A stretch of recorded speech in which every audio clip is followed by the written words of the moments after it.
And my cancer, in my opinion, caused me to live in a way that was so much more authentic to who I was. And even up until this point, like I feel like I'm actually living my life out. And cancer, I say this and people might cringe a little bit, but I feel as though that cancer has saved my life. And when I say that, I mean not necessarily like my physical body life, but like my intentional and like super vibrant, authentic life. I just feel like Unbreakable was a way that I kind of convinced myself mantra-wise every time that I was challenged by something was just this one word that I could think about when things got tough of like, no, you're unbreakable. And it was really special when I started sharing because I realized that this went way beyond me and that I could impact others and allow other people to also understand that there's so much light within darkness, but it's up to you to find that light.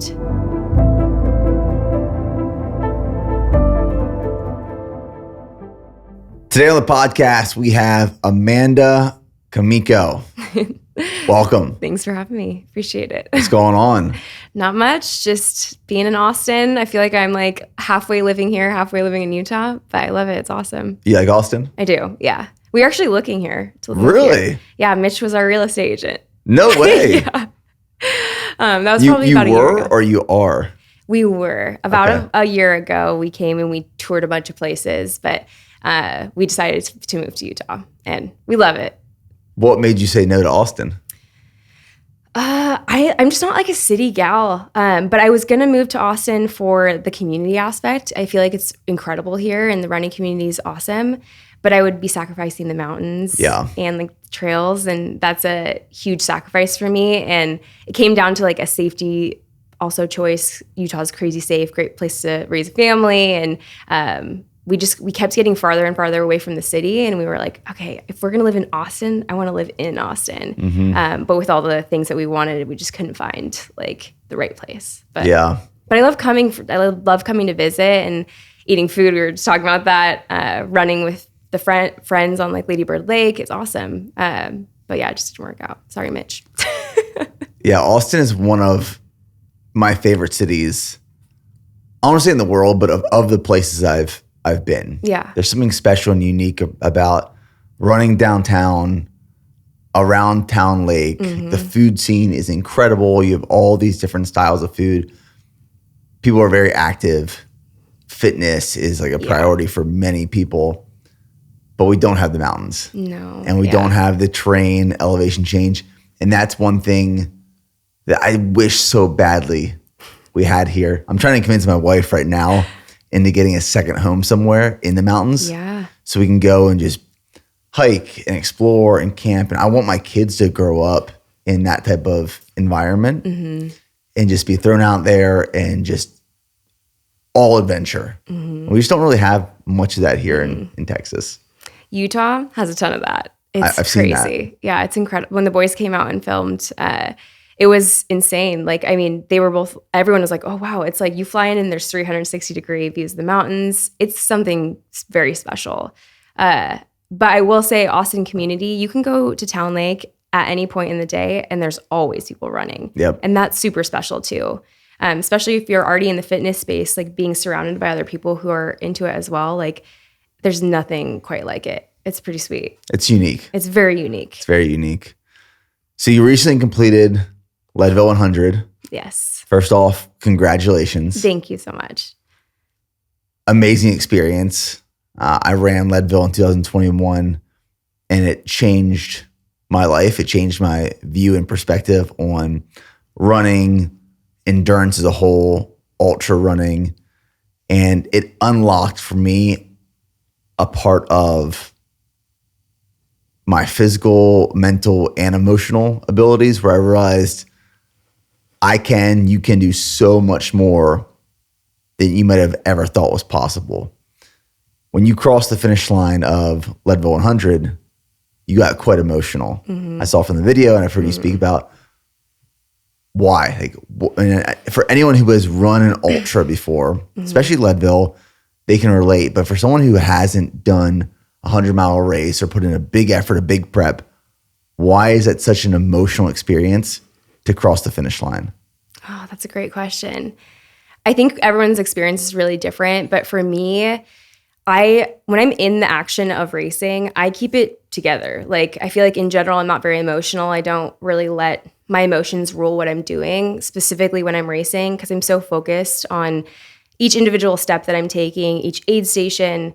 So I kind of like held it all in together throughout the race. And 100 miles, like you're talking over a day's work of effort. You're going through all of these emotional roller coaster, flows of really positive time, flows of really negative time, and you're trying to just kind of keep yourself streamlined.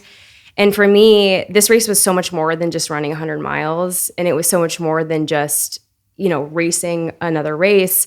The meaning behind this race was really deep for me. So I felt all of that emotion as soon as I crossed the finish line of like, we freaking did it. Like, all of the effort that we put in before this race, all the effort that crew put in at the race, like it all finally paid off. So I think it was a combination of like storing all those emotions for so long and then finally being able to like release them at the finish, but then also like thinking about my why and the reason why I wanted to cross that finish line in the first place and feeling like the depth of that and extreme gratitude. And yeah, it was super special, incredible. I'm not really a crier. Like I don't cry like on a daily basis, or like I don't find myself very emotional, especially in athletics. But that moment, and even like at Ironman finish, like I just get emotional at the finish lines. I don't think that'll ever change.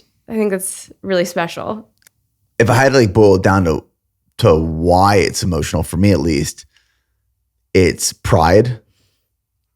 It's really hard, I believe, to constantly be proud of yourself, especially for high achievers. Mm-hmm. For me, at least, I'm always pushing, and I'm satisfied, or I'm not necessarily satisfied. I'm proud of where I'm at, but I'm not necessarily satisfied with where I'm at. And it's, what's the next thing? Like, how much further can I push? Mm-hmm. Where's my full potential exist? And when you do this big effort, you put all this work in, and you have pride behind the outcome of where you've gotten to. When it's rare, it's really heavy. It means a lot. And that's where the emotions come from. Yeah. That's what I feel. I agree 100%. So I want to talk about your prep a little bit later. Okay. Because I think you did a really good job with your prep. It was very well structured and intentional.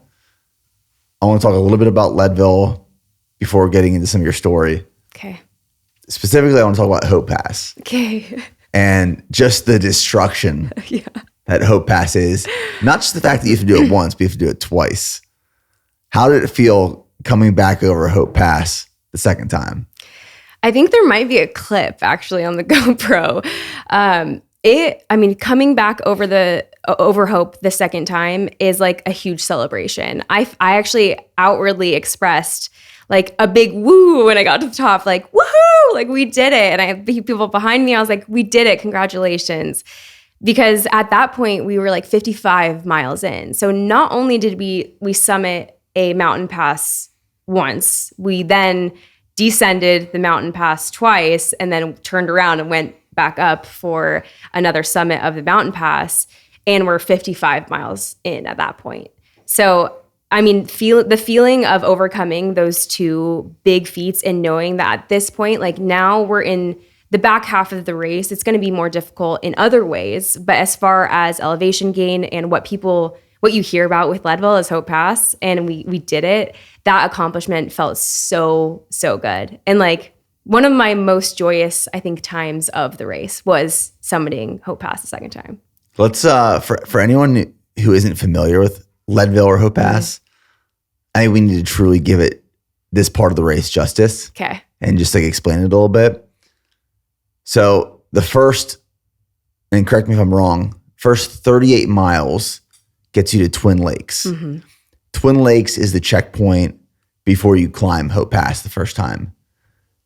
And you're starting this race at just above 10,000 feet of elevation. So you're at elevation. It's some climbing, it's some descending those first 38 miles. It's nothing crazy. Mm-hmm. And they say when you get to Twin Lakes at mile 38, that's when the real race starts. So let's paint a picture of what happens from mile 38 to mile 50, and then coming back to, I guess it is 62 after that. So paint me a picture. You get to Twin Lakes, you refuel with your crew, you head out for Hope Pass. What's it look like? What's it feel like? What are you experiencing? Yeah, so Twin Lakes 1, I guess is what we called it, right? Leaving Twin Lakes 1 at 38. For one, your pack is significantly heavier if you're preparing. So up until this point, we're seeing crew every 12. We're having an aid station every 12 and then a 24. So we've had to carry like a moderately sized pack. When we leave for Hope Pass, we leave at 38, Twin Lakes 1. We know that we're only going to have crew back at 62. So if you think about that span of time, we need to prep for that amount of time, carry that much amount of gear. We have to carry different gear as well. We know that our feet are going to be wet leaving Twin Lakes 1 because they make us run through a river. And then also summiting Hope Pass twice. So we have to bring things like poles, even headlamps if it gets dark. So just in general, it felt, we went from kind of a lighter pack to a significantly heavier pack leaving for Hope Pass. And then knowing that I wasn't going to see my crew for over 6 hours, that was also something to keep in mind as well. Because up until that point, we were able to see crew at mile 24 and then 38, kind of mentally prepping for that. But honestly, I was so stoked for Hope Pass. I had already summited Hope Pass in the week leading up because we went out so early. So I had an idea of what the first half of Hope Pass was going to be like. I had no idea what the second half was going to be like. But this is kind of where hikers thrive. And coming from a mountaineering background, I know what it's like to be on a mountain. I know what it's like to hike for a long period of time. So honestly, I was really excited. And the first, I would say like 2 miles leading up to Hope Pass is pretty flat, nice rolling hills, kind of through like cow, it almost feels like cow fields. And I don't know if they had this when you raced, but they have you run through like a poopy section? No, I don't remember the poopy section. It was like cow manure had sat with water. So they had this like grate that you had to run over. And within the first mile of leading mile 38, your shoes are literally filled with poop water. Like interesting. Cow poop water. And then you have to cross the river and you start the climb with wet feet. So that's another factor that I think a lot of people, it's really unique to Leadville, is you start this like massive climb with completely drenched feet. Yep. And then you start the ascent of Hope Pass. So you end at, I think it's like right around 13,000 feet of elevation. But yeah, once again, coming from right around 10,200. And that climb is brutal. You see people drop out left and right. People even DNF mid climb of Hope Pass, just deciding that they don't want to continue. So we had a big conga line going up Hope Pass. We have single track trails for quite a while underneath the tree cover, which is an interesting experience. But then once you get to Hope Pass aid station, it starts to open up. And Hope Pass aid station is, I would probably say, like about 1,200 feet to your final summit of Hope Pass. But then Hope Pass, then you have to descend into Winfield, which is your 50-mile mark. Mm-hmm. But once you get to the summit that it's all downhill. So the expectation is like, okay, we're going to let the legs fly and this is going to be like a great time. What's not factored in is the technicality of the trail going down to Winfield. You have huge rocks. You have, it's not like smooth single track trail like we have here, Lady Bird Lake. You're getting these like big boulders that are strung about throughout the entire trail. And then you get into Winfield, 50 miles. I just remember climbing Hope Pass that first time, thinking how beautiful it was. Yeah. Because like you said, you're going up this mountain. There's tree coverage the whole way through. It is very green. Mm-hmm. And you have this river or stream next to you on your right that is going downstream. It's going down the mountain and it's rushing and you can see it and you can hear it. And as much as that climb sucks and as painful as it is, you're, in my opinion, in the most beautiful part of the race. And then when you summit Hope Pass, you're overlooking in this valley. Yeah. I remember someone pulling me aside and be like, dude, there's a bear over there. It's like, holy crap. Like, this is absolutely incredible. And, going up Hope Pass was such a low because you were thinking, I got to climb up this, go down, climb up, go down. Yeah. But then you summit and you're filled with this high. Yeah. And there's llamas up there and they're serving noodles and food and energy's high. And then you descend, you go into, you reach your 50-mile mark. When you reached halfway, 50 miles in, how did you feel overall? I felt honestly really good at that point. I think we were right around like 12 hours reaching the 50-mile mark, which was pretty good for Leadville with the amount of elevation gain. I definitely had already experienced a 50-mile race at that point. I utilized a 50-mile race and a 50K race as a training race for Leadville 100. But 50 miles, being a halfway point was something I had never experienced before. So I tried to kind of go with the flow of how I was feeling at all times. I never made myself feel bad for being happy or feeling good at certain points. I never made myself feel bad for like being in a low. I tried to kind of just go with the emotions. But honestly, like at 50 miles, I felt really good. And I was still really excited to be there and really excited to race. And I agree with you. I think some of the most beautiful things in life are found through the hardest things in life. And Leadville emulates that in the most gorgeous way and the hardest way at the same time. But I think we're rewarded for doing hard things. And I think Hope Pass is like such a great example of doing that. But yeah, 50 miles, I started to feel a little bit of the heat playing a role. And we say heat in comparison to here, it's definitely not as hot. But with altitude, it intensifies the sun's rays and intensifies the way it feels on your body. But yeah, at 50-mile mark, I felt honestly just like really grateful to be there. And that kind of plays a role in my entire race of just like having an extreme amount of gratitude for just being able to move my body. But specifically, making it to the halfway point. It's where a lot of people also choose to not continue is that Winfield check-in.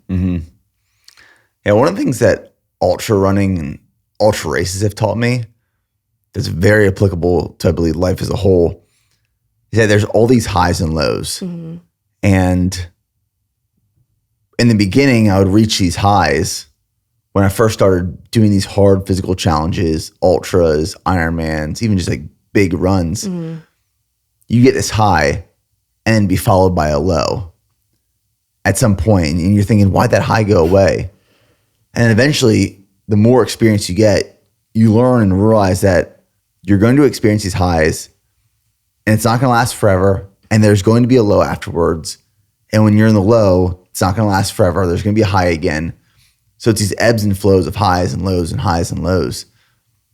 And I think back to when I was 24 years old. It was right before I went to Ranger School. My grandma called me and she said, Nick, just remember, this too shall pass. And I now have applied that to many parts of my life where, more importantly, when you're in a low and things just suck and they hurt, you know that it will end at some point. It's not going to last forever. This too shall pass. So allow yourself to really feel the effects of that low, knowing you're going to dig out of it at some point and a high is going to follow. But you experience that in these races so often. Highs and lows, highs and lows, highs and lows. It's an emotional roller coaster.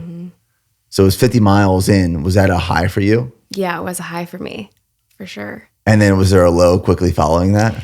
Yeah, the second summit of Hope Pass, for sure. And I'm sure you experienced this as well, but the second summit is steeper than the first summit. So we kind of had a gradual incline. It was still very steep going up Hope Pass the first time, but the second time is much shorter, but much steeper and more technical terrain. So at one point, I looked up at where we were going, which I was told not to do because you don't necessarily want to always kind of look at how far left or how much more time you have to go or how much, I guess, distance-wise you have left. But I looked up and I was like, oh my gosh, like it's so steep and it's only continuing from here. But that low didn't really last a long time. I think I have the ability to, in lows, kind of focus. I don't know how else to explain it, but instead of feeling bad for myself or like, oh, wow, this really sucks, I kind of channel that into like just zoning in to whatever I'm doing. So just continuing to put one foot in front of the other and only thinking about that, and breaking it down into these like digestible chunks of like what my job is at that individual time, not thinking about all the other factors going on of like, oh, we have approximately, 800 more feet to climb. And like, that might take me, all these like different factors.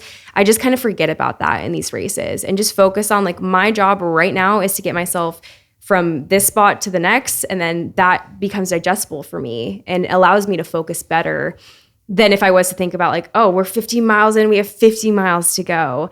And I found that to be really useful in ultra specifically, because if you think about you're running 100 miles and every single mile you're counting down, like how horrible of a mindset that could be for you. Because it is like, it's such a long race and so much can happen within 100 miles that if you're only banking on like, 1 mile to the next mile and getting to 100 that way and counting down, you're just going to have a horrible time. So instead, kind of channeling that energy into like this extreme focus, I think is what I tend to do. And it doesn't mean that I don't have lows. I think they just might look differently for me than maybe for other individuals. I mean, I've been there where I've been in a race and I'm just thinking about the finish line. And one of the things that Sally McRae told me once that just really put it into perspective, it was to be patient in your weakness. So what I found in these races, but is also just so directly applicable to life, is that when we're just focusing on getting to the finish line, we end up underappreciating and really disrespecting the process of where we're at right now. And sometimes where you're at right now, it might be a low, and that's why you're looking to the finish line so much. But that low is a weakness, and we should be patient in that weakness because there's an opportunity to learn and grow right there. You never grow from crossing the finish line. And we don't keep signing up for these races to cross the finish line. We keep signing up for these races for the process of being in the suck, because that's where we grow, develop, evolve, get better. So we keep signing up for these things because we want the hard. But it's so easy that when you're in the hard, you just want the easy. So it's tough, but learning how to truly be patient in that weakness, I believe, is such it's a hard thing to do, but it is transformative. I love that. That's awesome. I think too that makes you acknowledge your weaknesses as well. And I think that's something that I think you can't ignore in ultra, because they're so long and they expose every weakness that you might have. You have to have an honest conversation with yourself. You do, 100%. Yes.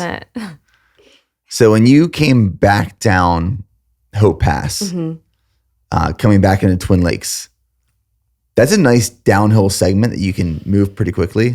Were you running that? I was, yeah. And it was really funny, actually. I passed quite a few people on that downhill section, and people are like, I wish I had downhill legs like that. And I literally yelled at them, lift some weights. There you go. And that's the key. I think that's actually where training like an athlete and lifting really does play a huge factor, is those downhill sections.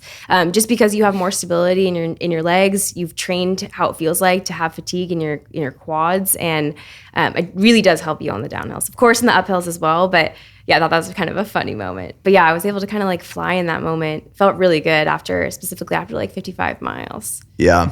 I think it's something that a lot of people don't think about or realize is downhill training, where everyone thinks, oh, you're going downhill, it's going to be easy. But the pounding on your quads when you're running downhill for extended periods of time, that's how a lot of people blow up. And if you don't have strong legs and you don't train downhill running, you get to the bottom of a mountain after pounding your quads, a lot of people can't recover from that, and your legs are just done for the day. Totally. But I bombed that hill. There was this guy that joined me when I summited Hope Pass the second time. He's like, dude, just hold on to me. I run these mountains all the time. We'll just bomb it downhill. And he was sprinting and I was 10 feet behind him, and we were just cooking. So by the time we came into Twin Lakes the second time, I was riding this epic high because I just got done with this huge effort, and you have 38 miles left and you're on the back half. So how did you feel coming into Twin Lakes that second time? Yeah, it was it felt like a huge accomplishment. Totally agree with you. I think that could be a huge high for some people. Even though you think about 62 miles, it's easy to be like, I would be so feel so low at that time. But just after having the accomplishment of getting to Twin Lakes 2, I think that brings some highs in itself. But my crew, when I came in to Twin Lakes 2, was screaming and yelling. And I think that's really what invigorated me, was not only this an incredible accomplishment of getting to Twin Lakes 2, but it was my crew just hyping me up.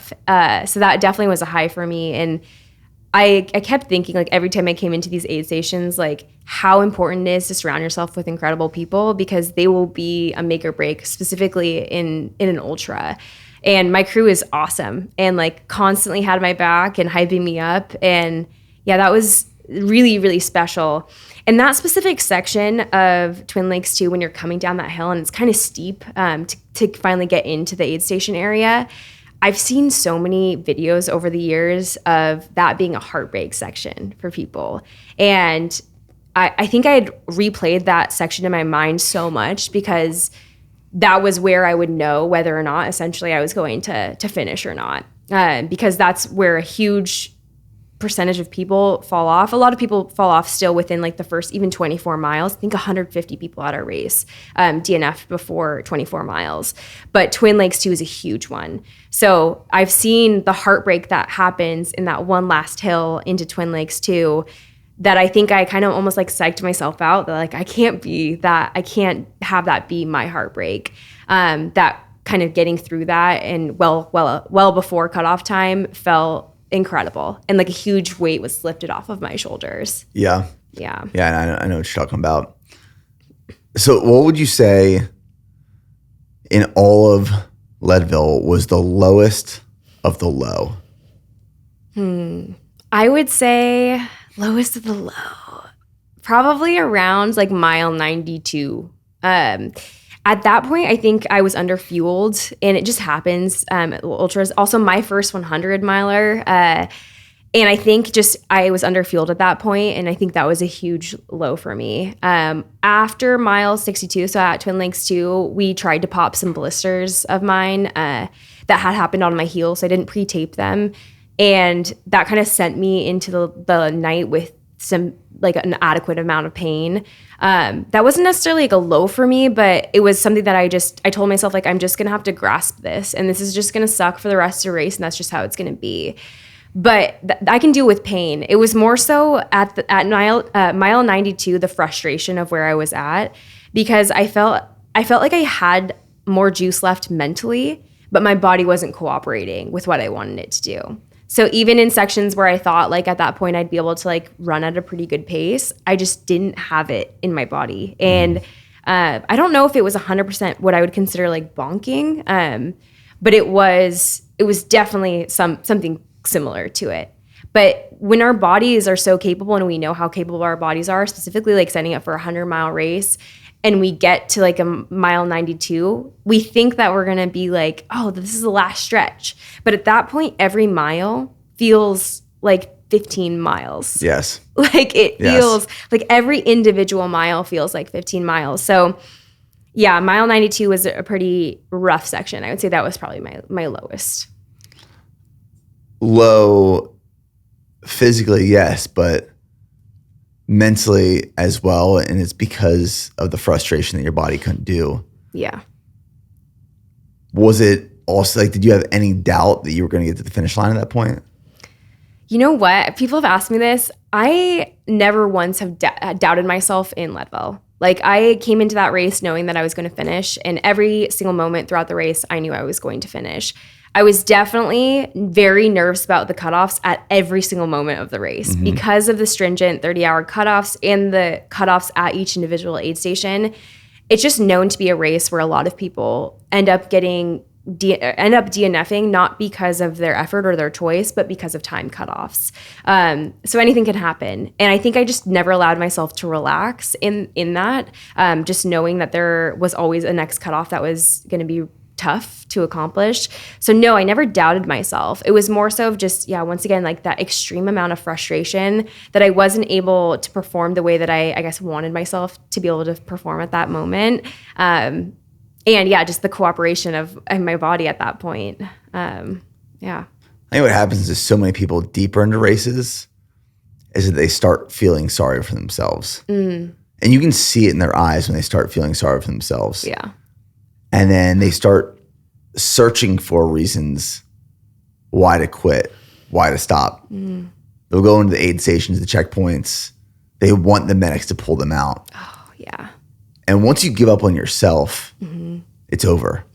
It's done. Like once you start doubting yourself, that doubt has like been injected into your veins and now it's coursing throughout your body. I always say that doubt is only dangerous when you start doubting yourself. Everyone else can start doubting you. Every single other person can doubt you. But if you don't believe that, it does not matter one bit. But as soon as that doubt transfers from one person to you, that's when it's dangerous. Yeah, I agree with that. So your mission is unbreakable. What does that mean to you? What does it mean to be unbreakable?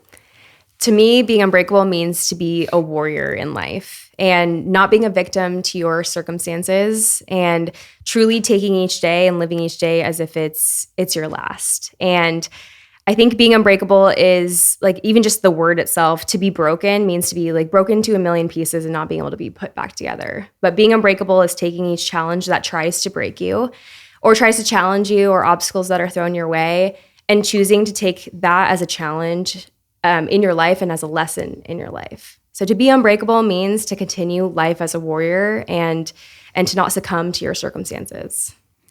What I love about that mission is that it is a personal choice. Like you get to choose to be unbreakable. No one else can say like, oh, you are breakable, you are unbreakable. No, I'm unbreakable. It's a choice. I was listening to a Alex Hormozy podcast this past weekend on one of my long runs, and he was talking about cancel culture, which got very popular a few years ago, as you probably remember. Everyone was getting canceled. And the one thing he was talking about with cancel culture is like people who are getting canceled or were getting canceled for things they never did, things they never said. So everyone was afraid they were going to get canceled because it was just being thrown around like crazy. He's like, you can't get canceled, one, if you didn't do the thing and you don't believe it and you don't believe that you are canceled. The people who end up being canceled are the ones who, even if they did nothing wrong, they apologize, they accept it, they invite it in, they acknowledge it. But if people are trying to cancel you and you don't acknowledge it or accept it or believe it, and you stay true to yourself, then it's just people talking. Same with unbreakable. Like you are not breakable unless you believe you are. If you believe you're breakable, you're going to break. 100%. You're brittle, but like it's a choice. And that's what I love about it. It is a choice. You are choosing, you are telling yourself you are unbreakable. It's a powerful mission. Thank you. I appreciate it. Where did that mission come from? Oh, man.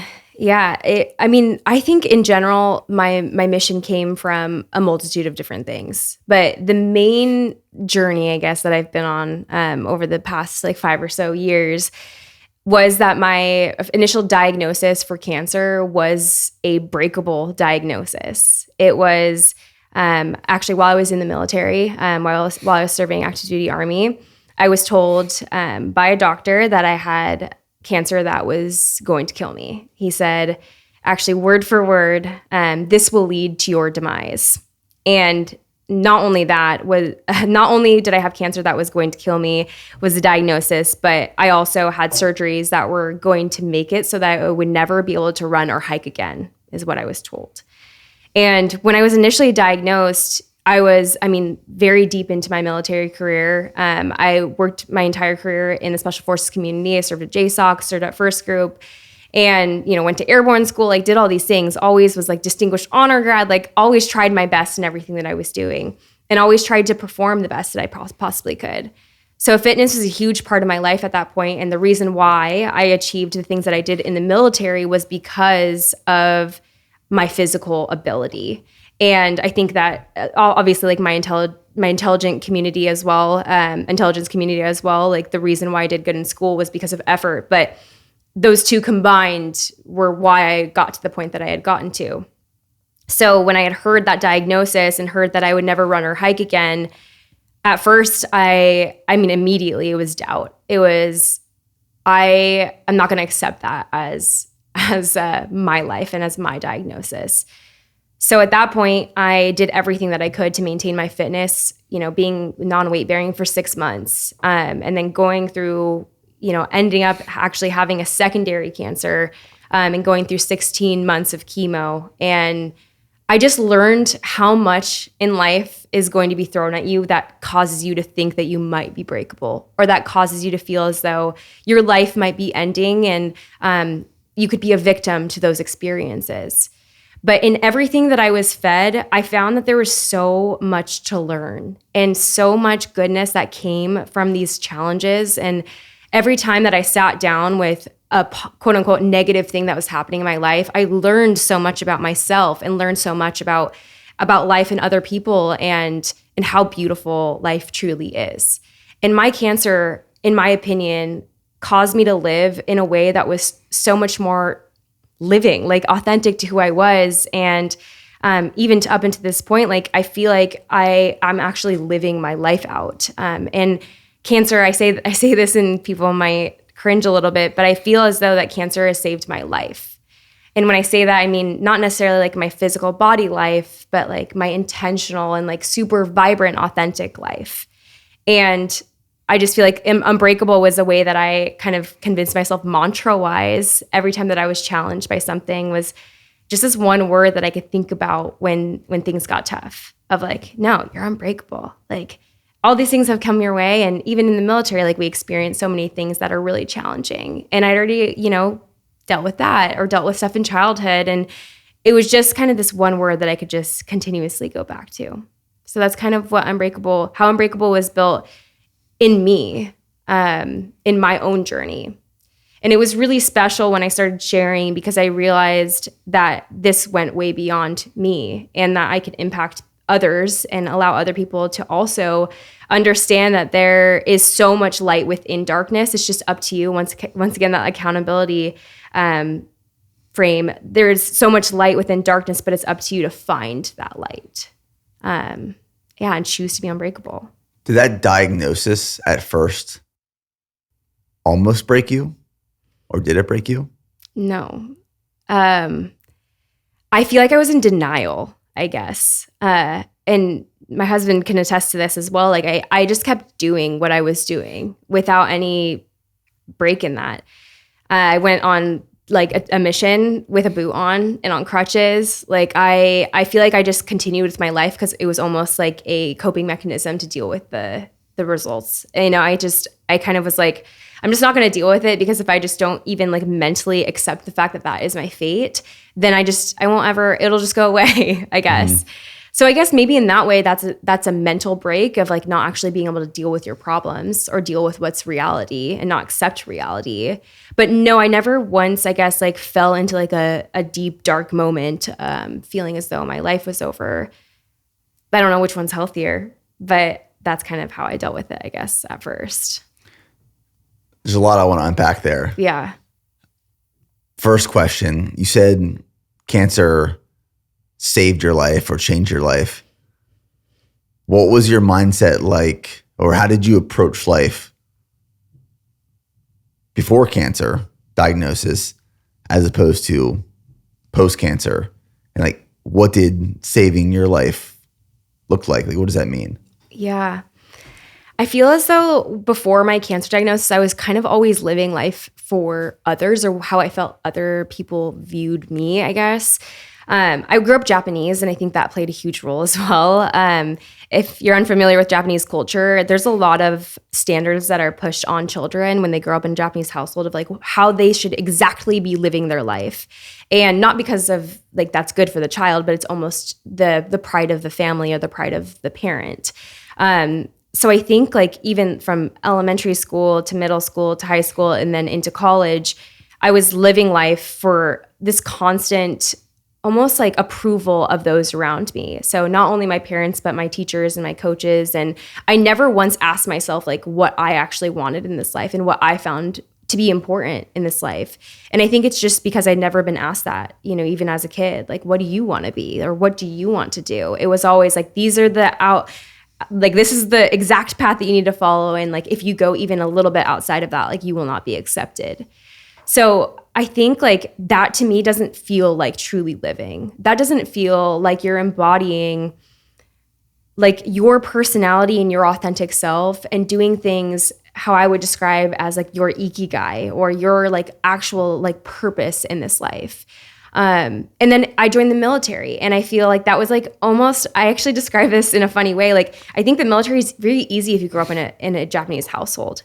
It's almost like the same, like the discipline amount, I guess the unkind, treatment, it's very similar. So I felt really comfortable in the military because it's the same thing. Like your path is exactly laid out the way that it should be, I guess. And you can't really go out of the bounds of that. So yeah, I felt as though like I was in this constant state of like trying to fill my time with all of these things that I felt to be quote unquote productive. And what I felt like was being a good person and in like an accomplishment mindset, not necessarily like really focused on like how the world is better if I'm in it, if I think about it that way, or how I'm bettering the lives of the people around me or what impact I might leave on this world. It was just like, these are the steps I need to fulfill and I'm like a robot operating in the world. So I felt like just, constant life before cancer was I can only view it as like almost like a not a revolving door, but like a conveyor belt. Like your life is on a conveyor belt. You are not the one in charge of that conveyor belt. It just continues to go forward the way that it's supposed to. Mm-hmm. And I just felt like I was a product placed on that conveyor belt. But when I was diagnosed with cancer and went through my chemo, it was the first time in my life that I had asked myself like how I was feeling about life or how I feel like I was leaving the world. Because I think when you're challenged with the idea that you might not be here tomorrow and that every day is like a gamble of whether or not you're going to actually be able to live it, you start living each individual life as if it is your last. So you start, deciding not to be inauthentic to who you are. You decide to not actually like take all these opinions about others around you, and you start really, truly living like vibrantly as yourself. And I think like each individual person is so beautiful and so special in their own way. But we are so like influenced by the thoughts and the opinions of people around us that we conform to be on this conveyor belt that if we jump off of it, like we're not going to be in this like grand process of what the world needs from us. But I just think we're so individually special and beautiful that it might even just take someone a cancer diagnosis or something tough in their life to remind themselves that every day is so special and it needs to be really treated with intention and integrity and authenticity and to be living vibrantly. And I really, really learned that from my cancer diagnosis. So that's how I saved my life. It's very powerful. Thank you. I believe that the mind is a very powerful tool. Mm-hmm. And say there's this cohort of people, say it's 100 people, and 50% of the people respond to a diagnosis like you did, almost in denial, unbreakable, going to keep living, going to further your living. But then the other 50% of those people see that as their demise, like the doctor told you. This will lead to your demise. Mm-hmm. I would assume and believe, I've never had cancer, so I can't necessarily relate, but I would assume that the predictability in outcomes of the 50% of the people who approach it like you, in denial, going to fight, unbreakable, this is not going to determine my destiny, are going to have a much greater success rate and fighting chance than the ones who break from the diagnosis. Did you experience something similar to that with other people who were diagnosed around the same time as you, or other cancer patients and survivors that you've met and connected with over time? Like, how powerful is the mind with a physical diagnosis? I think the power of the mind is so underrated in cancer. And I almost think it should be part of treatment, is learning how to strengthen the mind and the body at the same time. I think the process of the way that cancer is treated is more harmful than good oftentimes, because I think oftentimes, even just if I would have accepted the diagnosis and the words that the doctor had originally given me and just accepted that as my fate, I don't know that I would have even had the opportunity to really fight back.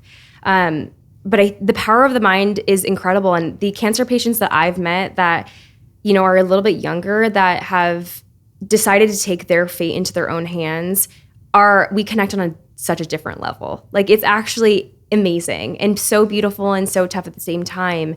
But there's always a similarity in these experiences, are the choice, once again, to fight back, to acknowledge the fact that you have ownership of what you do with your life, and that you don't have to succumb to this diagnosis. And I do think, I want to be careful with my words, because I don't want to say those who don't make it, it was a choice to not make it, because I think there's experiences that are unique to each individual. But I do think the way that cancer is treated, and being in the hospital and going through chemo and you know, many, many months, you know, my experience was like 16 months of chemo. That in itself, like putting someone through the ringer for that long, I think breaks you down, almost like an interrogation. If you sit in an interrogation chair for long enough, like, it's going to break you. And I think that's a tough thing for a lot of people, is being able to continuously be met with these battles and choosing to fight back, because it is a choice every single day. And that's what gets really heavy and hard for people, is you don't just like forget about it for a week. Like, it's literally every single day that you are living that you have to make the choice to fight back. And that's really heavy and really hard for a lot of people. So once again, I don't want to say that those who succumbed, or that those who did not make it were succumb or were victims of their experience. But the survivors that I know, it's really, really powerful. And there's such a great alignment with endurance sports and cancer. I actually met a gal, her name is Junko, at Leadville, and she's 65 years old, Japanese woman. We have some experience together, but she started ultra running because she dealt with cancer. We were both on the Ladies of Leadville panel. And this is not the first person that I had met that we have similar stories. And there has to be some sort of alignment because of this experience of, like, we had fought for our life for something that now we want to continue to, like, fight to live in a certain way, or to go through hard things together and to make a bigger impact on the world. But yeah, I think the power, I mean, even we were talking about placebo out in the other room too. And I think placebo is so powerful. And even if you just tell yourself continuously every single morning that you wake up, like, I am unbreakable, I am strong enough to handle whatever comes my way, and I'm so grateful for the opportunity to live today, that in itself can change your life. Yeah, I agree. My mom passed away from cancer in 2019, and she had a very aggressive stage 4 ovarian cancer. She's diagnosed in January, passed away in June. And I watched her she tried so hard to keep a positive mindset and stay optimistic throughout. Mm-hmm. But I also saw, like, the chemo breaking her down and the cancer breaking her down. And she would wake up and she'd want to fight, and she did fight. Mm-hmm. But at the same time, physically, she was drained. Mm-hmm. So, like, one of the things I remember we were doing for her is we were making her these smoothies. They were like these superfood, nutrient-dense, packed smoothies with all these things.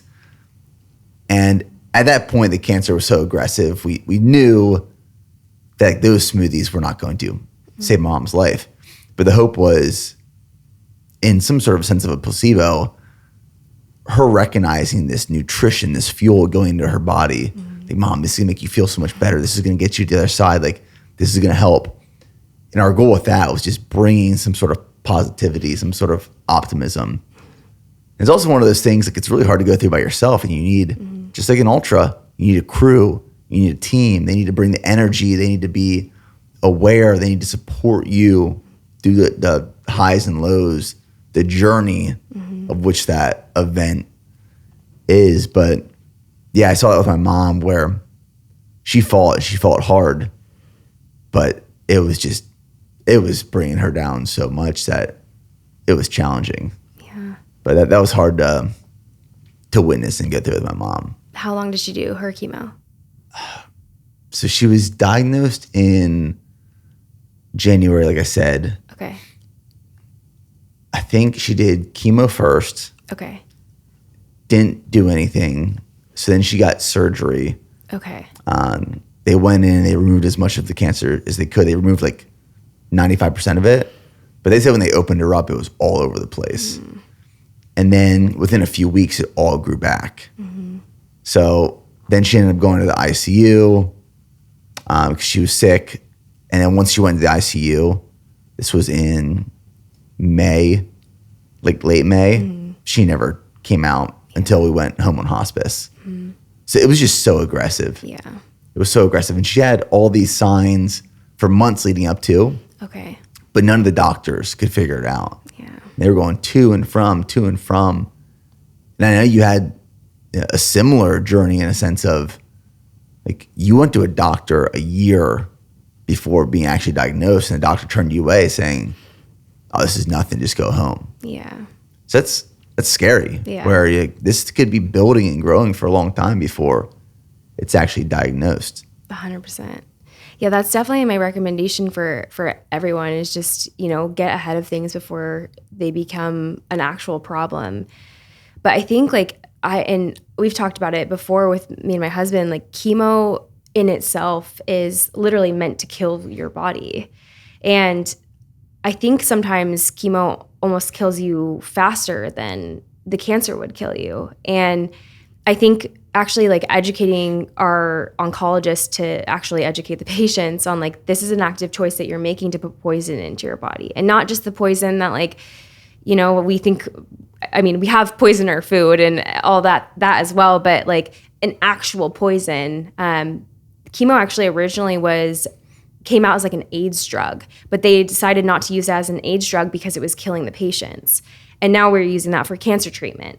So when we choose to go the chemo route as, adult individuals, we need to be asking the questions. And I agree with choosing to be compliant to whatever doctors are telling you is not always the best decision. And we can fight back in other ways and we can be unbreakable in other ways. And my chemo is actually what gave me my secondary cancer.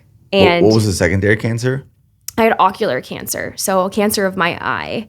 And it was a side effect. And I also had it's called lichen planus, where I had huge open sores all over my body that was untreated for 7 months because the oncology team in this experimental drug decided to not. They said basically that this is unrelated to your cancer treatment. And I was like, how is this unrelated? This only happened, when I started my chemo. And it's the same thing with my secondary cancer. So I saw a lot of negligence in even just cancer, quote unquote, research of these drugs of oh, we're guinea pigs, we're being tested on.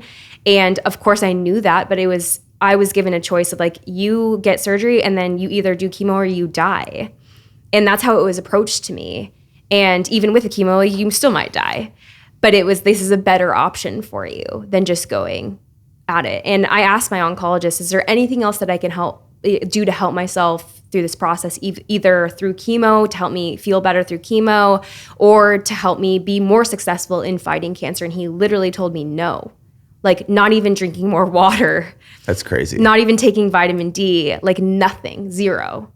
And that was a huge wake-up call for myself of we need to be asking more questions.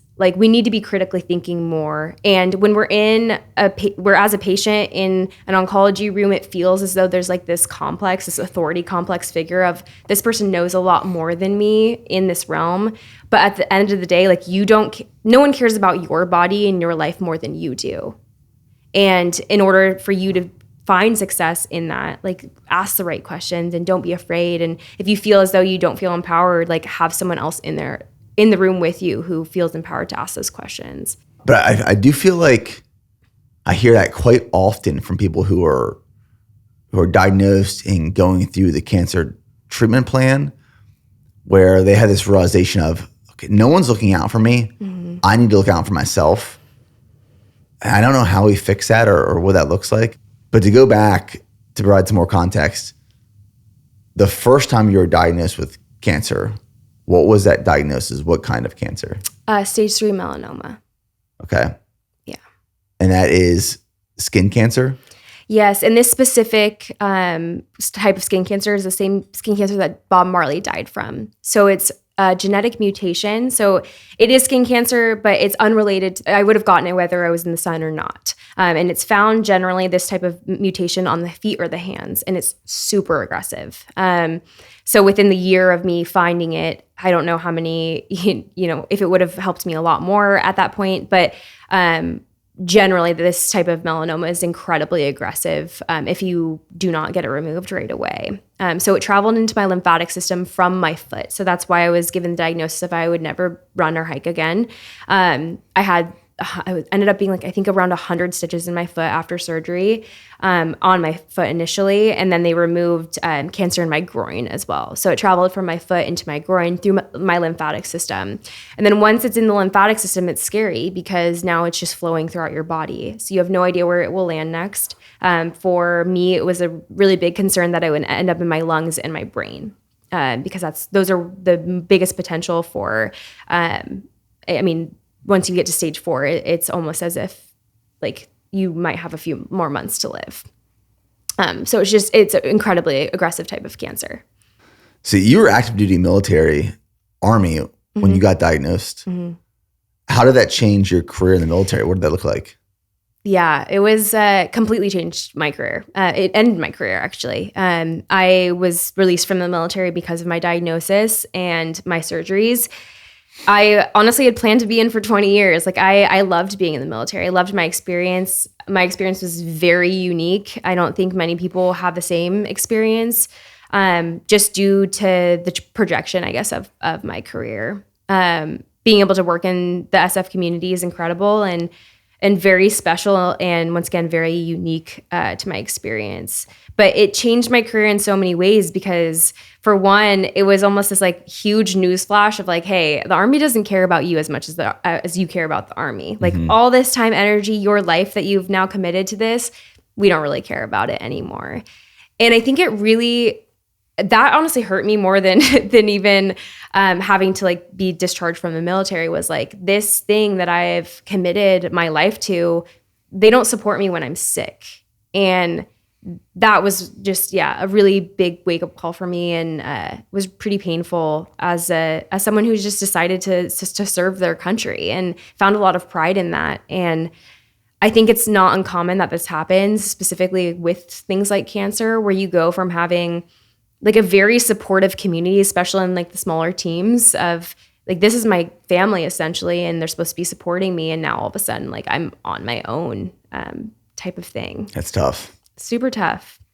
Cancer in itself is incredibly isolating because no one really knows what you've gone through unless you've gone through it yourself.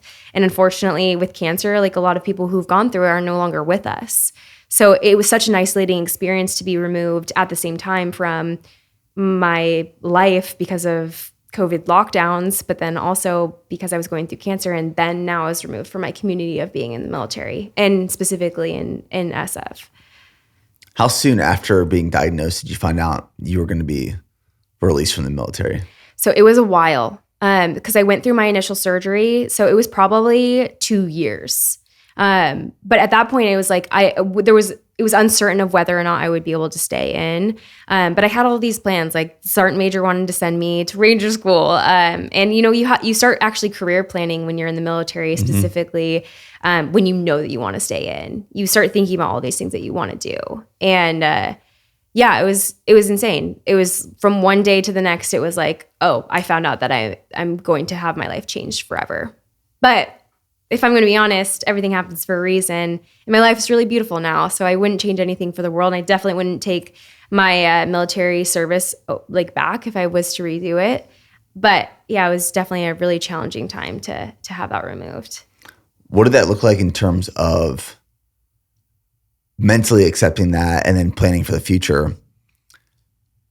One of my favorite books is called From Strength to Strength by Arthur Brooks. And it talks all about, I talk about this book frequently because it was very powerful for me when I read it. It talks all about life transitions. And a lot of times in life, we think that these life transitions we experience, we think they're actually a midlife or quarter life crisis. But the reality is every 12 to 18 months, we naturally go through some sort of life transition. Graduate college, leave the military, get married, have kids, someone passes away, you get fired, you get hired, all of these things. We're constantly experiencing these life transitions. And while we think they might be a crisis, it's just this natural evolution of life.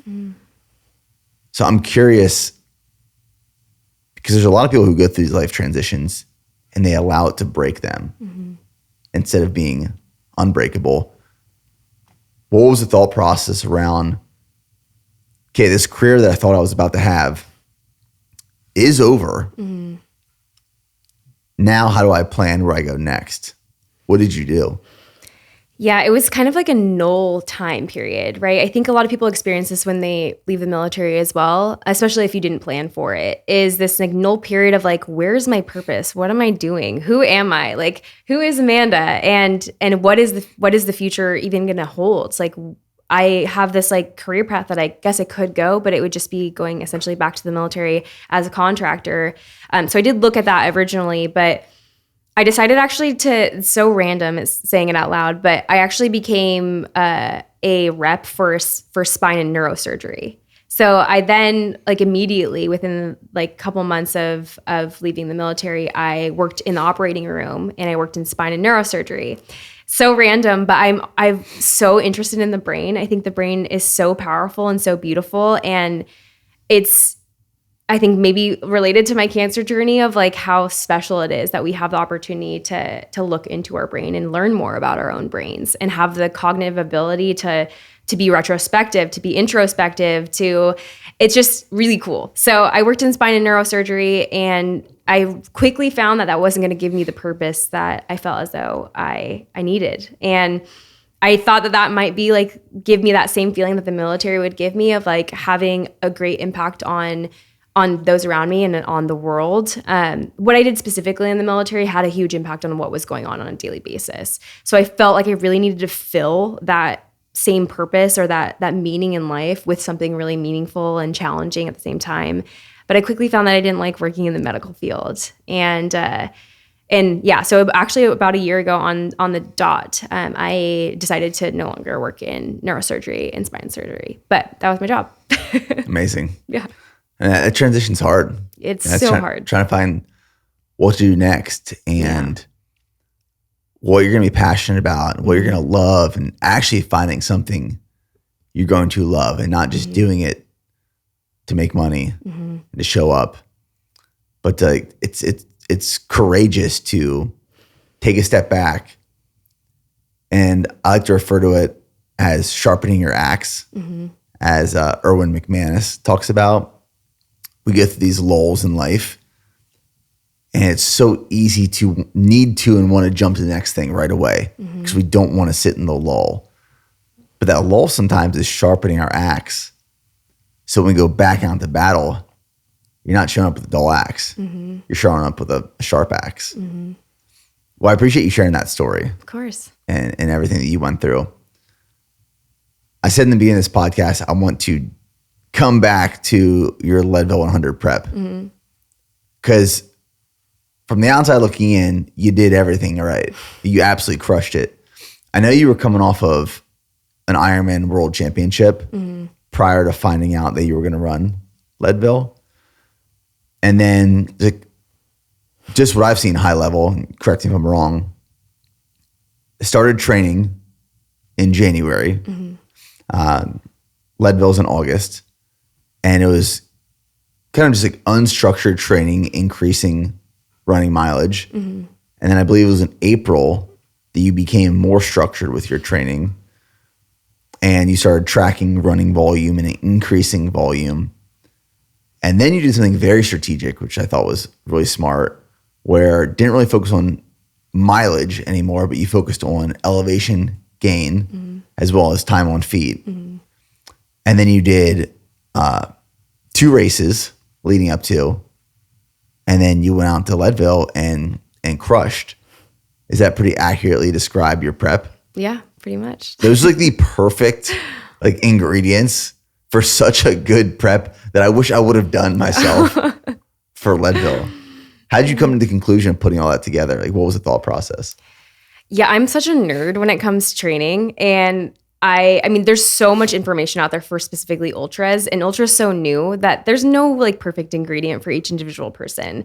I will say, like, I don't think I perfected it, and I am really interested to see kind of how I do my next 100. But with Leadville specifically, like, training elevation is really important. Actually, going to elevation is really important. That's smart. So we live at 4,500. Our mountains around our area get up to right around like 11 to 12. So I had great access, and I'll 100% give that to Utah. 100%. We have such great access to the trails and to mountains that I really took advantage of that in my training. There's a mountain that I climb that's around 4,500 feet of climbing, and it gets up to 11,400 feet. And I did that at 1.3 times throughout the week. And it was just kind of like my regular training mountain because it was so accessible for me. And those mountains are not necessarily accessible in like the January to April timeframe, not really even in May, because we have so much snow. So that was another factor that was so funny and interesting to have to train through was if I go to the trails in January, I'm trudging through like feet of snow, and that we're not doing much running in that type of environment, but just kind of getting as much as I needed. And for me, the balance of structured training with a little bit of flexibility is where I find like my sweet spot. If I sit kind of like Ironman training, if I sit in structured training for 9 months at a time, I'm going to lose a little bit of that love that I have for training. Yeah, I'm the same way. It can be a little bit too much to where it's like, okay, now this is prescriptive. And I kind of lost that with Ironman. But with mountains and running, like I know myself and I know my body more than anyone else potentially could. But yeah, the elevation gain factor is very specific to ultras and was very specific to Leadville itself. So when people run 100-mile weeks, they might live here, and it might be really beneficial for them going into Leadville. But because I had access to the mountains, if you've ever run in the mountains, you know that 5 miles on the road feels much different than 5 miles going uphill, and specifically gaining elevation gain at elevation.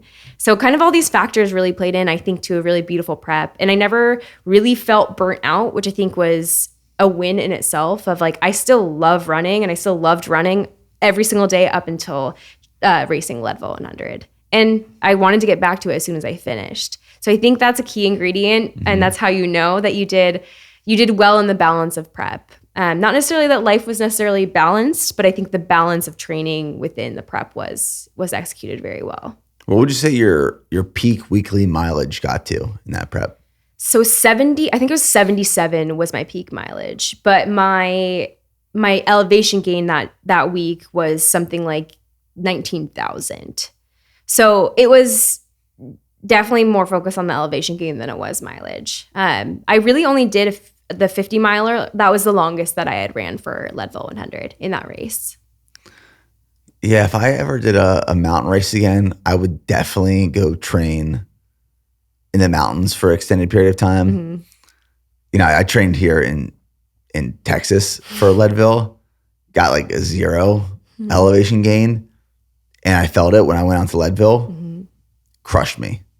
Everything after I got back from Twin Lakes or from Hope Pass into Twin Lakes the second time, I could not breathe for those last 38 miles. Whoa. I was wheezing because I was not used to that high of elevation or just the variation in elevation for that long. Yeah, we think about when we look at paces, like coming from road, like a half marathon or a marathon pace, you can look at these 100-mile pacers, you're like, what? You went this, this was the speed that you went? That's so slow. But if you think about it over a mountainscape, there's times where you can't, there's no one who runs an 8-minute mile up these grades, and in the grand scheme of things, fitness of these ultra athletes is so varied. You see some super jacked individuals who are going up these mountains. You see like really skinny individuals who clearly don't strength train, but there's not really like one specific body style or even specific training style that's going to be like 100% prescriptive to be the best. Yeah. I feel like we've kind of figured out half marathons and marathons. Like there are really great tools out there and coaches that have kind of dialed it in. I think with the 100-mile distance, like we're still learning so much. But like that's what's so cool about it for me is like, each time that I hopefully get the opportunity to do more, like I'm going to learn so much more. And what works for me might not work for another individual. But it's just really cool. I agree with you. I feel like there's the half marathon, full marathon distance. There's some variation. You can get creative with it, but it's pretty prescriptive in a sense of like, here's how running mileage increases. Here's how we're going to play with some critical velocity, some tempo work. Here's where we're going to add some structure into your long run on the weekend. And you just play with that and you refine that.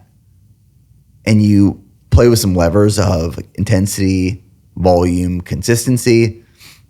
You'll make progress. And like you can compare one half marathon to another half marathon. You compare one marathon to another marathon. That's why you go for PRs. But with ultras, you can't compare one race to another race. It looks so different. And the way you approached this prep, like this is a very specific prep for Leadville, that would look completely different than say for like a Rocky Raccoon here in Texas, which is a flat 100-miler. And you also can't expect the same time at Rocky Raccoon as you would in Leadville. So I completely agree with you. Like you can't apply the same approach to every race in an ultra because they're also unique and different, and they require different strengths to play with. 100%. Yeah, I think also like what's cool about ultra too is like you're not only changing like the elevation grade and you're not changing really the mileage, but you're also changing the total environment that you're in, because there's like Javelin 100 where it's on road and it's flat and it's hot. But then you have these races that are super cold, and now you have to plan your attire around like the influences of the environment. And it's so cool. Like if you're really nerdy about running, you should probably just run an ultra, because you can get it. There's so much that goes into it that, yeah, if you trained for Rocky Raccoon, you're probably not even going to have the adequate amount of gear that you would need to run Leadville 100. Completely different races. It's totally different. And I think that's what's really cool about it. And I think coming from a road environment, that might be something that you might not even grasp until you actually do an ultra or crew an ultra, of like how much really goes into it. Beyond just running. What's the saying? It's like if you wanna run fast, like run a 5K. If you wanna like be challenged, if you wanna do something hard, run a marathon. Okay. If you wanna speak to God, oh my gosh, run an ultra. Totally. Everyone should run an ultra, because I think it will change your life, and you will meet God firsthand at some point. 100%. 100%. Well, Amanda, I appreciate you. Again, huge congrats on crushing Leadville, sharing your story. And I truly believe that the unbreakable mission that you live behind is so powerful, because it's a choice. And it's a choice that we all can make to adopt. So thank you. Thanks for having me. Appreciate it.